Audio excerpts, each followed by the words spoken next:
मनोबुद्ध्यहंकार चित्तानि नाहं न च श्रोत्रजिह्वे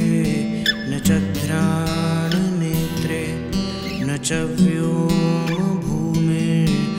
तेजो न वायुः चिदानन्दरूपः शिवोऽहं शिवोऽहं न च प्राणसंज्ञो न वै पञ्चवायुः न वा सप्तधातुः न वा पञ्चकोशः न वाक्पाणिपादं न चोपस्थपायुः चिदानन्दरूपः शिवोऽहं शिवोऽहं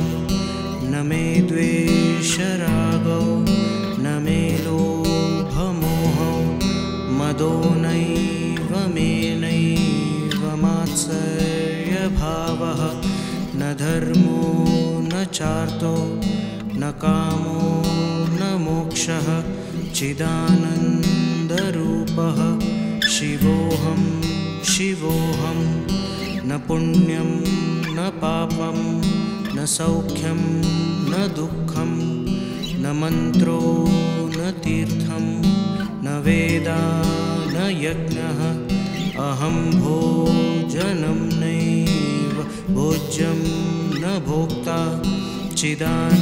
चिदानन्दरूपः शिवोऽहं शिवोऽहं न मृत्युर्न शङ्का न मे जातिभेदः पिता नैव मे नैव माता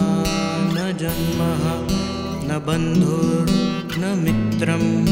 गुरुर्नैव शिष्यं चिदानन्दरूपः शिवोऽहं शिवोऽहम् अहं निर्विकल्पो निराकाररूपो विभुत्वाच्च सर्वत्र सर्वेन्द्रियाणां न चासङ्गतं नैव मुक्तिर्न मेयः चिदानन्दरूपः शिवोऽहं शिवोऽहं चिदानन्दरूपः शिवोऽहं